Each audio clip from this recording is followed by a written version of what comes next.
বন্ধুত্ব ও সাহসিকতার গল্প। গভীর ঘন জঙ্গলের মধ্যে একটা সুন্দর ফুলের বাগান ছিল।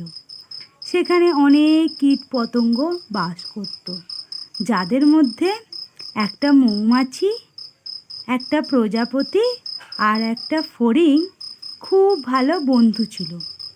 ফড়িং গান গাইতে খুব ভালোবাসত। একদিন মৌমাছি তার বন্ধু প্রজাপতি ও ফড়িংকে বলল, এই জঙ্গলের পিছনে একটা রহস্যময় বাগান আছে। সেখানকার ফুলগুলো খুব সুন্দর আর মিষ্টি। যদি আজকে আমরা সেখানে যাই তাহলে কেমন হয়? এই কথা শুনে প্রজাপতি বলল, বাহ, এটা তো খুব মজাদার হবে, চলো যাওয়া যাক। ওদিকে ফড়িংও উৎসাহিত হলো খুব। আর ফড়িংও তখন বলল, আমার গানও ওই বাগানে আরও সুরেলা মনে হবে, চলো চলো যাওয়া যাক। তিনজনে মিলে তখন ওই বাগানের দিকে যাওয়ার জন্য উড়তে শুরু করলো। রাস্তায় অনেক বাধা বিপত্তির সম্মুখীন হতে হয়। কখনো বড় ঘন গাছ, কখনো ঝড়, আবার কখনো ভয়ঙ্কর পাখি। কিন্তু তিনজনে একে অপরের পাশে থেকে অবশেষে তারা সব বাধা বিপত্তি পার করে জঙ্গলে পৌঁছালো। বাগান সত্যি অদ্ভুত ছিল।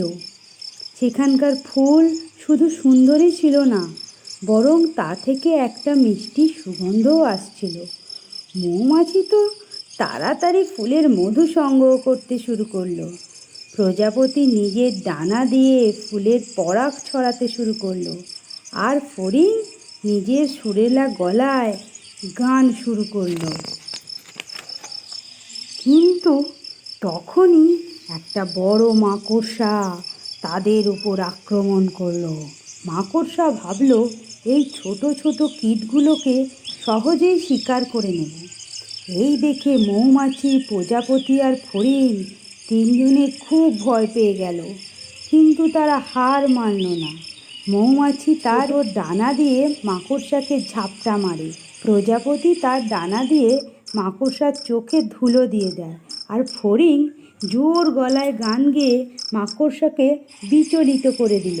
আর তিনজনে মিলে মাকড়সাকে তাড়িয়ে দিল আর স্বস্তির নিঃশ্বাস ফেলল।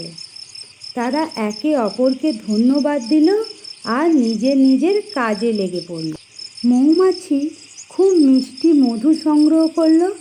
প্রজাপতি ফুলে ফুলে পরাগ সংযোগ ঘটালো, আর ফড়িং তার সুন্দর বাগানকে মন্ত্রমুগ্ধ করে দিল। সন্ধ্যাবেলায় তিনজনে নিজের বাড়ি ফিরে আসে। রাস্তায় তারা তাদের সাহসিকতার কথা আলোচনা করছিল।